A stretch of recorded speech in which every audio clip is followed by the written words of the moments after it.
You've done a very bad thing, and as your punishment, you will serve out your time, caged with 1, maybe 3, maybe 4 other criminals inside the largest freestanding cell block in the world.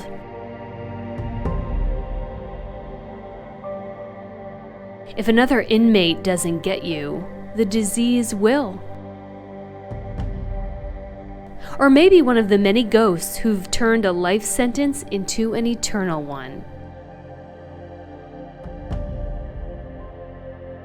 Welcome to Ohio State Reformatory, made notorious by its squalor, made movie famous by a man named Andy, who knew a thing or two about tunnels. It was designed to mimic the architecture of German castles and Gothic churches.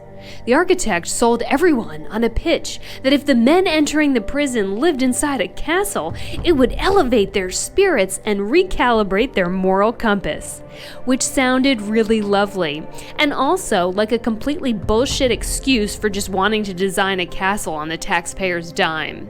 It worked, and in 1886 the cornerstone went down. The intent was good. Build an intermediate prison for low-level offenders. Put them to work and put them to prayer here in the chapel, and what was once a criminal would be turned back out into society as an upstanding man. At least, that was the original idea. A far cry from what it would eventually become.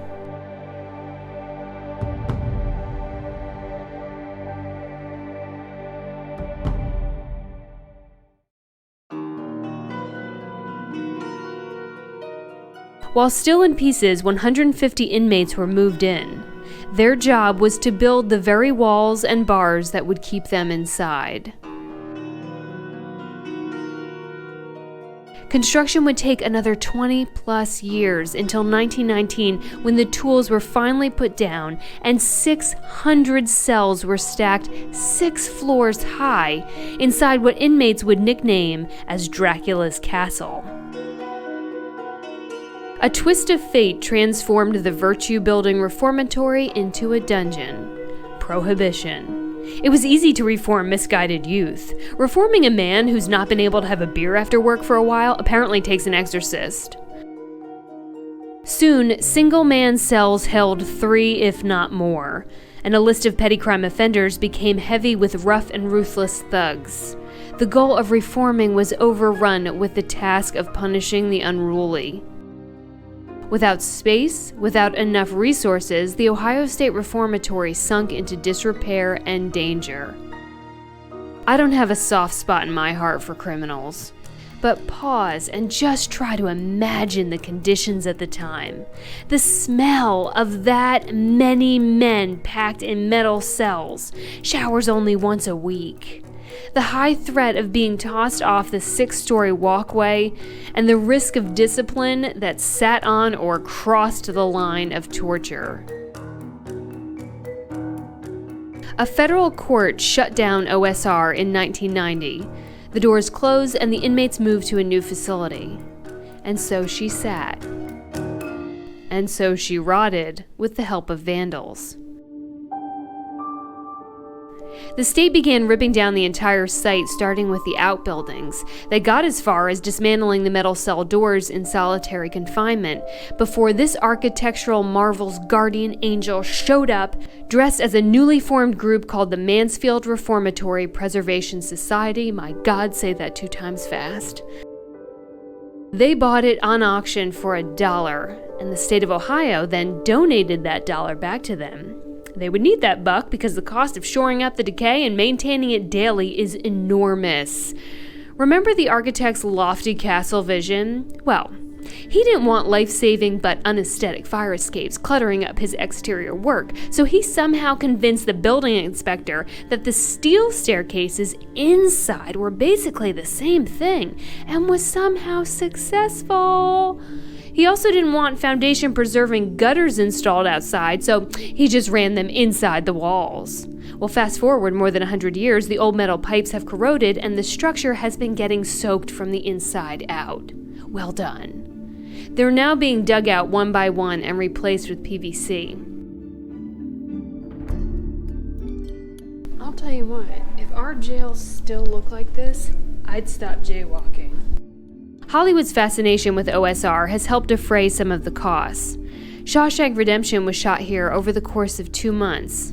For their aerial shots, that old roof would not do, so they paid for a new one. This room should look familiar. Here we watched Red hit the pinnacle of badassery as he told the caseworkers where they could shove their rehabilitation. So you go on and stamp your form, Sonny, and stop wasting my time. Only a few scenes had to be constructed. One, the dual-sided cell rows which don't exist here. And two, the tunnel, the cinematic moment of glory where we all cheered at the TV when Andy's escape route was revealed. That same tunnel is on display, and yes, every single person sticks their head in it to take a photo. #PrisonLife. Lil Wayne also shot a rap music video here. Do not ask me what it's called, but we have this gold-painted jail cell to thank for it. #PrisonLife. I think dating an inmate might be kind of perfect for me. I mean, I'd keep all my personal space, all my freedom, even though he lost his. Show up at the jail once in a while, press my hand up against the glass. You know, I'll drop off some money and like candy corn or whatever it is you give to inmate these days. And I never have to worry about him running off with my best friend. I might have to worry about him running off with his bunkmate, but that would just be a temporary thing, really. I paid extra for a behind-the-scenes tour through the Preservation Society, and it was worth every god-blessed penny, especially since my guy was an extra on Shawshank, and especially since I know the money is going to the maintenance of this building. Let's have a little prison pop quiz, shall we? I got this wrong on the tour. Maybe you'll get it right. Okay, if you're a guard and you're in this crazy train prison, where are you gonna walk when you have to patrol? Here are your options. This is solitary confinement. Now you can come on down here, right? But someone can reach in and grab you. You could pick where I picked, which was all the way over here. Both of those are wrong. If you come over here, you're at risk for one of these lunatics throwing something at you. So it was called walking the line. And they would walk right along here, straight shot, so that nothing above could fall, and they were just out of reach from these guys. Pretty interesting, very tactical. If you're more of a night owl, there are paranormal investigation tours where you get to run around with some kind of thermal monitor and pee yourself every time a draft registers. Mansfield, Ohio is not a tourist destination, but the OSR is unquestionably worth the drive. Don't miss Ohio's first electric chair on the way out. Solitary confinement, my ass. That's more space than I have in the van. Oh, and make sure not to shut any of the cell doors behind you. They lock. There are no keys. If you don't have the $1,000 for a specialty locksmith, you're going to have a very long night all by yourself.